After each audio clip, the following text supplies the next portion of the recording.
My presentation, as Midori just mentioned, is just to share with you on how protected areas or national parks can play a role in terms of rural development, how these national parks, how these protected areas can be engines of rural economic development, especially with those communities that live around these national parks. We also have unique situation in Namibia where you have communities even living inside national parks. We saw from PJ's presentation communities around parks suffering from human-wildlife conflict, but how do they get involved in protected area management? And we've created that integrated approach that as national parks, as protected areas, we work closely with these communities, and Namibian government has come up with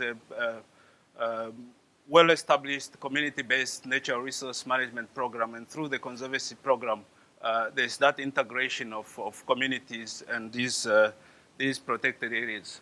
Just to start with, show you the picture of Namibia, but with an emphasis on how conservancies and national parks are linked. You have in the northwestern part of the country, the Etosha National Park, the entire coastal area of Namibia is national parks, but you can see the link between the Skeleton Coast in the northwest and the Etosha National Park. With conservancies all around that area, similar situation in the northeastern part of the country. Our communities living around these national parks, and these national parks draw hundreds of tourists to these national parks. They are a very important tool for biodiversity conservation. And therefore, as much as these national parks or protected areas have a biodiversity conservation role, we see these protected areas playing a role in national economic development. They have a relationship with these communities. There's also history to these national parks that communities used to live in these national parks, and we want these communities who live with these resources also to benefit from these resources. And in 2007, Namibian cabinet then approved a national policy on tourism concessions on state land. Basically, this policy allows for the fair and transparent way of awarding concessions in protected areas and on state land, but also brings in the aspects of awarding these concessions directly to communities or to other operators in accordance with the process that has been set. And basically, the objectives of the policy are from enhancing biodiversity conservation to increasing the economic value of these national parks. But the empowerment aspect comes very strongly for those communities around these parks, and promoting the sustainable development, bringing the aspect of poverty alleviation for those who live around these parks, and also create employment for those communities. In terms of the award of the concessions, therefore, in accordance with that policy, the minister responsible for environment and tourism can award a concession to a community living around that specific national park, as long as that community has established some kind of legal bodies. And currently we have the conservancy program that we use, and therefore the minister can award that concession inside a park to a community living around the park or community living inside the park. Then the ministry basically helps the community. If they are not ready themselves to run that concession, the ministry will help the community then to get some kind of joint venture in terms of the management of that conservancy. There's also a provision that the minister can also award these concessions to private operator, and the process of tender or auction process is undertaken. Now, since the approval of this concession policy in 2007, we have made impacts that 15 concessions have been awarded to communities, and there's one more currently being negotiated now. And 2 of these concessions are hunting concessions in the Bobwata National Park in the northeastern part of the country.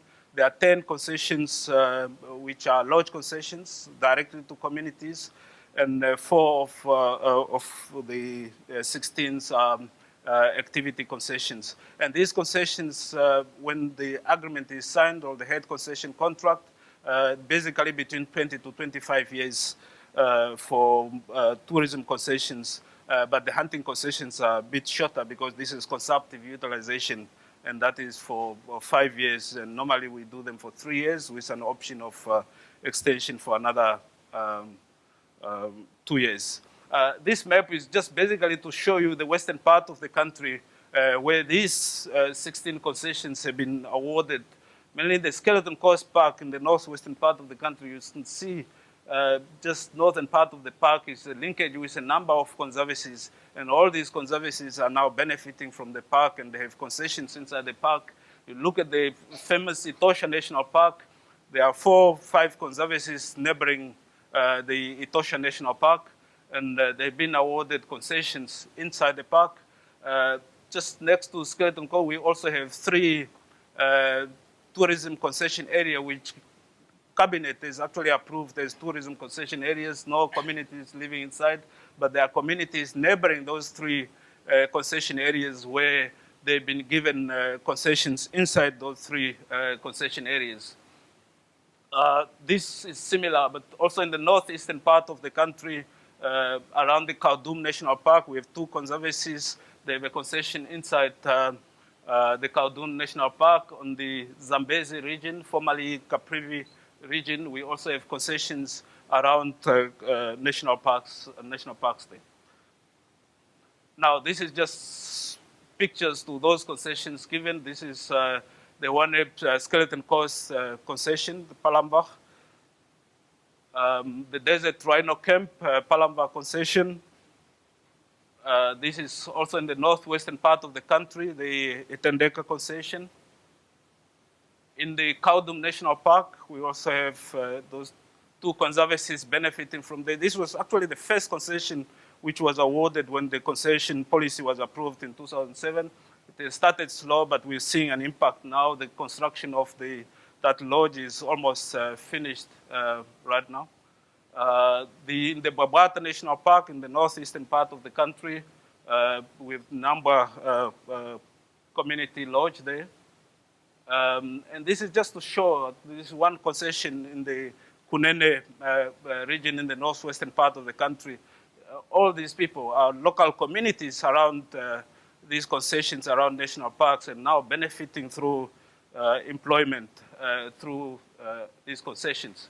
And just talking about benefits, in terms of our projection, we see these concessions actually bringing about 1.5 billion US dollars to these communities, and very little goes to government, because the intention of government is to make sure that these concessions benefit the people that live with this wildlife, the people that live around these national parks. So very little percent of what is generated from there goes to government. And then communities have different activities, have different livelihood options. That income generated from there can be used into community livelihoods.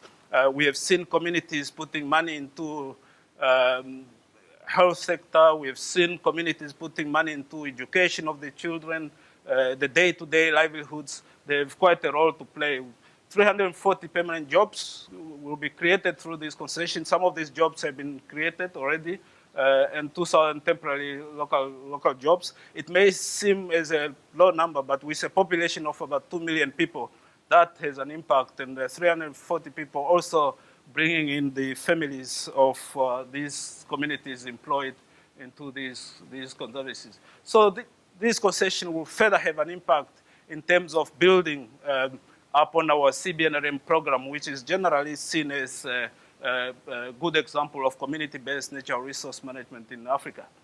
And just to conclude, just to mention that we have these protected areas. They are ours to share in terms of the value that they give, the focus on tourists and the education, the employment creation, the opportunities that is available for communities and the private sector, the need for management, sustainable development, and of course the achievement that comes through these protected areas in terms of the management of our wildlife species.